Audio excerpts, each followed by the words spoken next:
të mos... Pas ka kontrole?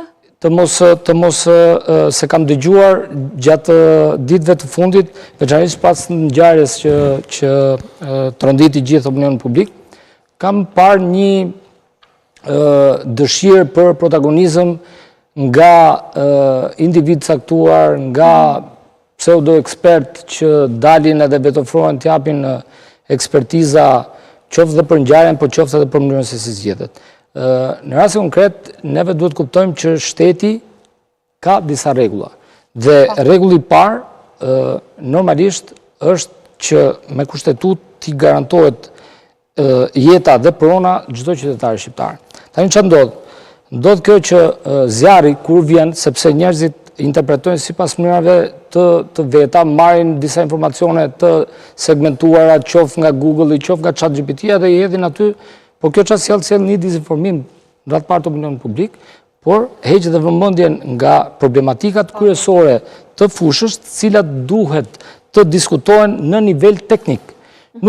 Zjarri nuk ngrihet me opinione, nuk ngrihet me hamendësime, po çështjet e mbrojtjes nga zjarri ngrehen me ekspertizë, ngrehen në bazë të argumentave, dhe gjithë bota dhe vendet që ne kërkojmë që të aderojmë pra Komuniteti Evropian, zjarfiksin apo shërbimi zjarfiks apo mbrojtja nga zjarri e kalon në për shkolla të caktuara.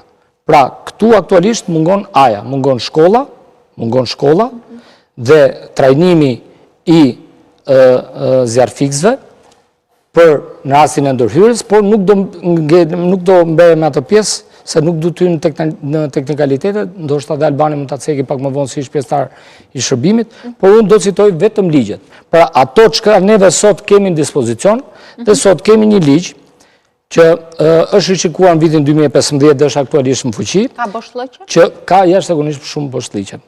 Sepse nuk është i mbuluar ose i mbështetur me akte ligjore dhe nënligjore.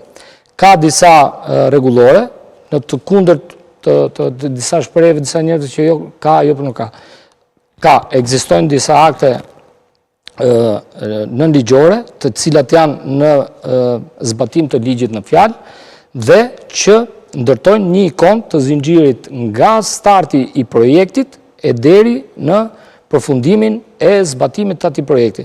Dhe qartazi deri diku ky ligj, pavarësisht se ka nevojë urgjente për ndërhyrje, për riparje, për azhurnim, për amendim të disa gjërave, sepse edhe disa nga aktet nënligjore bëhen nganjëherë bëhen të pa shpjegueshme ose të pa zbatueshme dhe bien desh me njëri tjetrin. Por në përgjithësi bërthama ligjore ekziston. Mënyra se si pastaj ajo zbatohet ngel për diskutim sepse le shumë për dëshiruar. Fatkeqësisht Alban, si e shikon ti situatën? Atëherë, unë, si kundër e ceku dhe dëshira, ato 5 elementet, unë do doja të shtoja dhe, pra, nga elementi 5, aty fillon merr jetë objekti. Po ashtu dhe sistemet e mbrojtjes nga zjarri kanë nevojë që të mirëmbahen. Pra nuk mjafton vetëm ti projektojmë, ti parashikojmë, ti montojmë. Ato kanë nevojë edhe të mirëmbahen.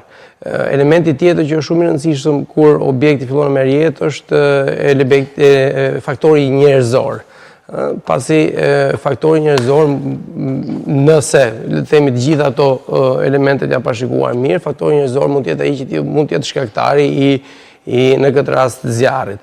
Dhe pastaj kur ndodh situata, gjë që do ndodhi shumë se normale, të di të veproj, pra si të veproj. Në një zjarr në kohë të sotshme, në kohë moderne, për 3-4 minuta një zjarr mbanes bën rrëmujë, bën atan. Dhe nëse masat e mbrojtjes nga zjarri aktive janë të mirë dimensionuara ose detektimi i shihershëm, alarmi i shihershëm, njoftohet shërbimi i zjarfikës në kohë, arrin të mbrijnë në kohë dhe dëmet mund të jenë më të vogla.